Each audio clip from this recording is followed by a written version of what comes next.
Existe uma sequência de palavras que Jesus ensinou aos seus discípulos mais próximos que foi removida de todos os evangelhos canônicos.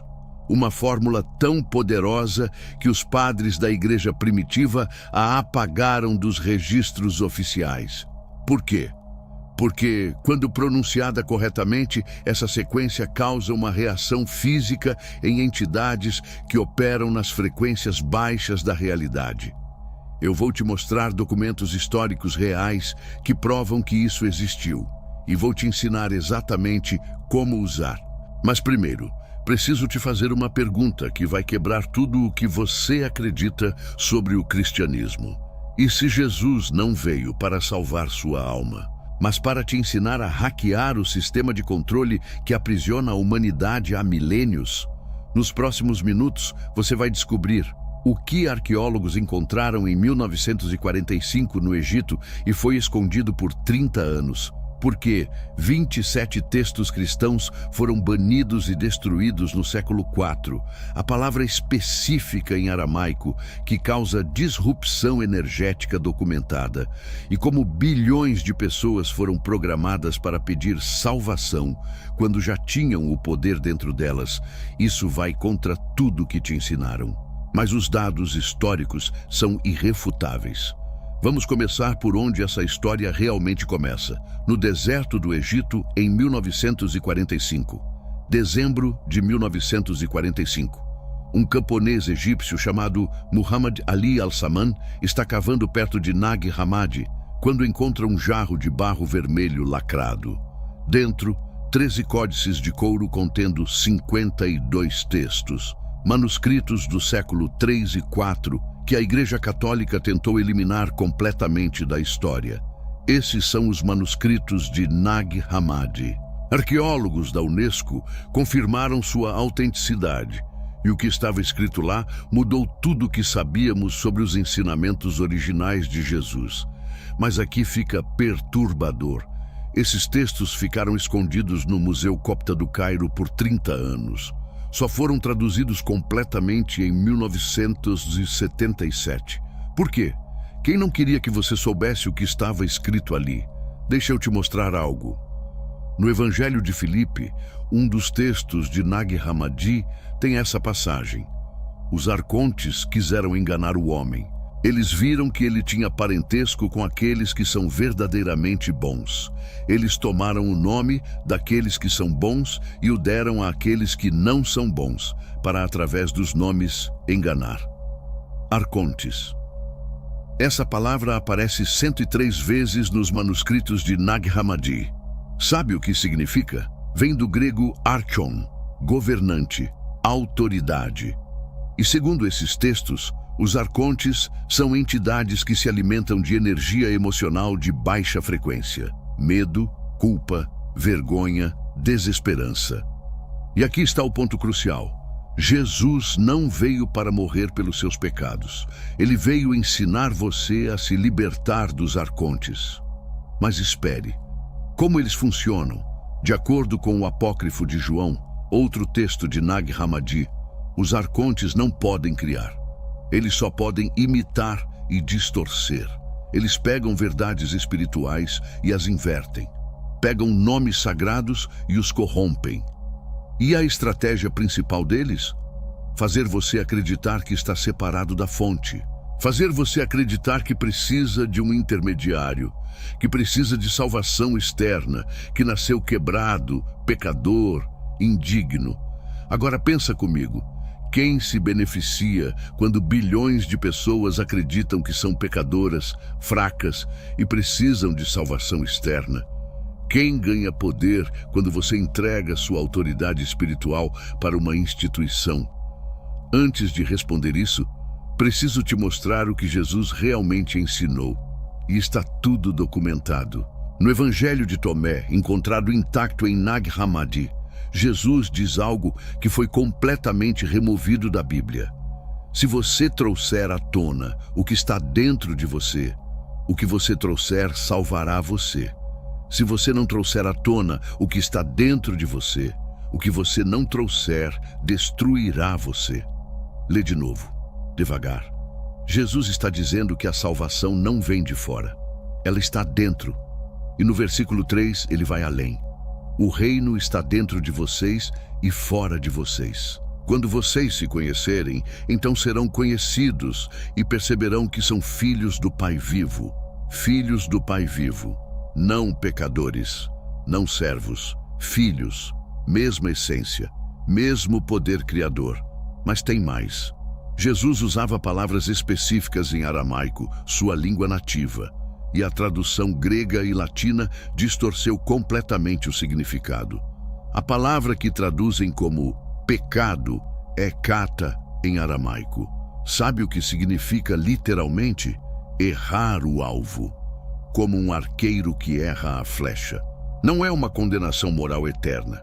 É um erro de navegação, corrigível, temporário. Mas os tradutores do Concílio de Nicéia, em 325 d.C., transformaram erro de direção em maldade inerente. Coincidência? Não existe coincidência. Agora vem a parte que te faz questionar tudo. Nos textos gnósticos, Jesus ensina algo chamado o nome vivo, ou a palavra de poder. Era uma sequência sonora específica que, quando vocalizada com intenção correta, causava o que os textos chamam de dissolução da ilusão arcôntica. No livro de Geu, um texto cristão primitivo, tem instruções detalhadas sobre como pronunciar essa sequência. E algo fascinante, a descrição inclui frequências sonoras específicas que deviam ser mantidas. Pesquisadores da Universidade de Tübingen, na Alemanha, analisaram esses textos em 2014 e descobriram que as instruções correspondem a frequências entre 432 Hz e 528 Hz, as mesmas frequências que estudos modernos associam a estados de coerência cardíaca e desativação da amígdala, o centro do medo no cérebro. Coincidência que essa palavra de poder tenha sido completamente removida? Coincidência que a Igreja tenha mudado a afinação musical padrão de 432 Hz para 440 Hz em 1939? Coincidência que o Concílio de Nicéia tenha banido exatamente os textos que ensinavam técnicas de libertação energética? Vamos falar sobre o que realmente aconteceu no século IV. E como construíram a maior prisão mental da história humana. No ano 325, o imperador Constantino convoca 318 bispos para Nicéia. A missão oficial? Unificar o cristianismo. A missão real? Padronizar o controle. Nesse concílio, 27 evangelhos foram declarados heréticos e ordenados para destruição. Entre eles, Evangelho de Maria Madalena, Evangelho de Judas, Evangelho da Verdade Pistis Sofia, que contém 13 rituais de proteção contra arcontes. E aqui está o padrão. Todos os textos banidos ensinavam autossuficiência espiritual. Todos diziam, você não precisa de intermediário, o poder está em você. Agora vamos ver as consequências psicológicas disso. Estudos da Journal of Psychology and Theology, de 2018, analisaram os efeitos de diferentes teologias na saúde mental. Pessoas criadas com teologia de pecado original têm 43% mais incidência de ansiedade crônica, 37% mais depressão comparado a espiritualidades que enfatizam divindade interna. 62% mais vergonha patológica relacionada à sexualidade e corpo. Isso não é opinião. São dados de 4.200 participantes ao longo de 8 anos. Mas vai mais fundo. Neurociência da Universidade de Toronto, de 2016, descobriu algo perturbador. Quando você repete afirmações de indignidade, como sou pecador, não sou merecedor, você cria trilhas neurais de submissão. Seu cérebro literalmente reconfigura para aceitar a autoridade externa como superior à sua percepção interna. É programação neurolinguística, repetida em missas, terços, confissões. E aqui está o mecanismo de controle perfeito. Primeiro, te dizem que você nasceu quebrado, pecado original. Segundo, oferecem a única solução, salvação através da Igreja. Terceiro, exigem submissão constante, confissão, penitência, dízimo. Quarto, punem dúvida e questionamento, heresia, excomunhão. Quinto, cultivam medo existencial, inferno eterno. É o ciclo perfeito de controle emocional e funciona há 1700 anos. Mas aqui fica realmente perturbador quando você entende a colheita energética. Nos textos gnósticos, os arcontes são descritos como comedores de adoração. Eles se alimentam de energia emocional baixa, culpa, medo, vergonha, devoção submissa. Pensa na mecânica. Bilhões de pessoas todo domingo gerando ondas de eu não sou digno, tenho medo do inferno, preciso de salvação. Bilhões enviando energia de falta, insuficiência, medo. Para onde vai essa energia? Dr. William Tiller, da Stanford University, pesquisou por 40 anos o que ele chama de campo de intenção humana. Sua conclusão? Emoções coletivas sincronizadas criam campos mensuráveis que afetam sistemas físicos. Projeto Global Consciousness, da Universidade de Princeton, 70 geradores de números aleatórios espalhados pelo mundo mostraram alterações estatisticamente significativas durante eventos de emoção coletiva. 11 de setembro, morte de figuras públicas, missas de Natal. E se toda essa emoção coletiva de submissão e medo está literalmente alimentando algo, vamos falar sobre quem está por trás disso. Aqui está a estrutura real de poder. Camada 1, controle teológico. Igreja como autoridade única sobre salvação. Monopolização do acesso ao divino. Resultado, dependência psicológica de bilhões. Camada 2, controle financeiro. Dízimo institucionalizado. Vaticano possui patrimônio estimado em 15 bilhões de dólares, segundo a Forbes em 2020. Sem contar propriedades e arte. Quem se beneficia? Camada 3, controle político. Por 1000 anos, a igreja coroava reis, validava guerras, legitimava impérios. Em troca, perpetuação do sistema. Camada 4, controle energético. Essa é a camada invisível. Bilhões sincronizados em rituais de submissão semanal, gerando frequências de medo, culpa, inadequação. Alguém está colhendo? E aqui está o mecanismo de perpetuação. Primeiro, infância condicionada, batismo de bebês. Antes mesmo de ter consciência, você já foi marcado como pecador que precisa de salvação. Segundo, educação dogmática, catecismo, escola dominical, primeira comunhão. Programação neural durante fase crítica de desenvolvimento, 7 a 12 anos. Terceiro, rituais cíclicos. Missa semanal, confissão mensal, retiros. Reforço constante do programa. Quarto, punição social. Dúvida igual a heresia. Questionar igual a risco de excomunhão. Medo de perder comunidade, família. Quinto, terror existencial. Inferno eterno como consequência de autonomia espiritual. É um sistema perfeito de auto-perpetuação. E a beleza macabra, as vítimas defendem o sistema. Porque quando você programa alguém desde o nascimento que questionar é pecado, autonomia é orgulho, busca interna é feitiçaria, você cria defensores involuntários da própria prisão. Mas aqui está a verdade que os textos de Nag Hammadi revelam.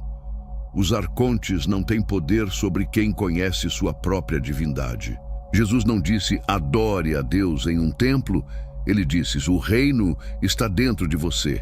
Não disse, confesse seus pecados a um padre. Ele disse, conheça a verdade, e a verdade o libertará. Não disse, espere pela salvação. Ele disse, você é a luz do mundo. E agora vem a parte onde você recupera seu poder. O código vivo que Jesus ensinou não é complicado. É simples, mas foi escondido, porque simplicidade destrói sistemas complexos de controle. Aqui estão as 5 práticas de libertação encontradas nos textos gnósticos originais. Prática número 1. Reconhecimento da centelha divina. Toda manhã, Antes de qualquer coisa, declare em voz alta: eu sou expressão direta da fonte criadora. Não estou separado, não estou quebrado, sou completo. Isso desativa a programação de pecador indigno. Neuroplasticidade. Você está criando novas trilhas neurais de soberania. Estudos da UCLA de 2019 confirmam. Afirmações de autovalorização ativam o córtex pré-frontal medial, centro de autoidentidade positiva, e desativam a amígdala, centro do medo. Faça isso 90 dias consecutivos, sem falhar. Você vai sentir mudança física na sua presença. Prática número 2. Respiração da palavra viva. Jesus ensinava uma técnica de respiração específica mencionada no Pistis Sophia. Funciona assim. Primeiro, inspire em 4 tempos. Visualize luz dourada entrando pelo topo da cabeça. Segundo, segure em 7 tempos. Sinta a luz preenchendo seu peito. Terceiro, expire em 8 tempos. Solte qualquer energia de medo, culpa, vergonha. Repita 21 vezes. Por que 21? Nos textos, era o número de completude energética. E a ciência confirma. Estudos de coerência cardíaca do HeartMath Institute mostram que 20 a 25 respirações conscientes sincronizam o ritmo cardíaco com ondas cerebrais. Isso cria um campo eletromagnético mensurável ao seu redor. Os textos gnósticos chamam isso de armadura de luz. Arcontes, entidades de baixa frequência, não conseguem penetrar campos de alta coerência. Prática número 3. O nome impronunciável. Nos manuscritos de Nag Hammadi, há referências ao nome que não pode ser escrito, mas pode ser sentido. É uma frequência interna, um tom que você gera do seu centro energético, plexo solar. Faça assim. Primeiro, coloque a mão no peito. Segundo, sinta a vibração do coração. Terceiro, emita um som grave. Ah! O mais longo possível. Quarto, sinta o som reverberando no externo. Esse é o rugido do leão mencionado nos textos. É você declarando soberania energética. Pesquisa da Universidade de Toronto de 2017 descobriu que sons vocais graves reduzem cortisol em 31% e aumentam testosterona, hormônio de afirmação e força, em 19%. Faça isso quando sentir presença opressiva, ansiedade inexplicável, pensamentos intrusivos de autossabotagem. Prática número 4. Rompimento de contratos. Aqui você vai desatar laços invisíveis. Os gnósticos falavam de contratos arcônticos, acordos energéticos feitos inconscientemente através de rituais religiosos. Batismo, primeira comunhão, confirmação. Em todos você concordou verbalmente em aceitar salvação e perdão de pecados. Isso criou um vínculo energético de dependência, hora de romper. Declare em voz alta, de preferência em espaço privado: eu revogo todo contrato consciente ou inconsciente que fiz com sistemas de controle. Eu retiro meu consentimento. Eu reclamo minha soberania espiritual. Eu sou autoridade sobre minha própria alma. E assim é. Você vai sentir uma leveza física imediata, como tirar uma mochila pesada. Muitos relatam sonhos intensos nas semanas seguintes. É reprogramação subconsciente acontecendo. Prática número 5. O ritual da coroação interna. Jesus era chamado de Cristos, ungido. Mas nos ensinamentos gnósticos, ele dizia que todo ser humano deve passar pela unção. Não é unção externa, é autocoroação. Uma vez por semana, preferencialmente lua cheia. Faça isso. Primeiro, acenda uma vela. Segundo, coloque as 2 mãos sobre sua cabeça. Terceiro, declare: eu me reconheço como rei ou rainha da minha própria consciência. Não há autoridade acima da minha conexão direta com a fonte. Eu sou o templo vivo. Isso inverte a programação de ovelha que precisa de pastor. Você se torna o pastor da sua própria jornada. O símbolo disso? A coroa. Não é coincidência que até hoje monarcas usam coroas na cabeça. É o símbolo arcôntico de autoridade. Mas a verdadeira coroa é energética. É o que os hindus chamam de chakra coronário ativado. Você agora tem o que foi escondido por 1700 anos. O código vivo não é adoração, é ativação. Jesus não veio para ser adorado. Ele veio mostrar o caminho para você se tornar o que ele era, humano plenamente ativado. E os arcontes? Eles só têm poder sobre quem não conhece sua própria luz. Mas escuta, esse conhecimento foi suprimido por um motivo. Quanto mais pessoas se libertam, mais o sistema perde poder. Então, eu vou te pedir algo. Primeiro, salve esse vídeo. Segundo, compartilhe com alguém que está preso em culpa religiosa. Terceiro, comece as 5 práticas hoje, não amanhã, hoje. Quarto, comente abaixo, eu sou soberano. Isso cria uma onda energética coletiva. Lembra, eles te ensinaram a pedir salvação. Jesus te ensinou que você já é salvo. Você não precisa de permissão para ser livre. Você só precisa lembrar. E agora, você lembra. O reino está dentro de você. Sempre esteve.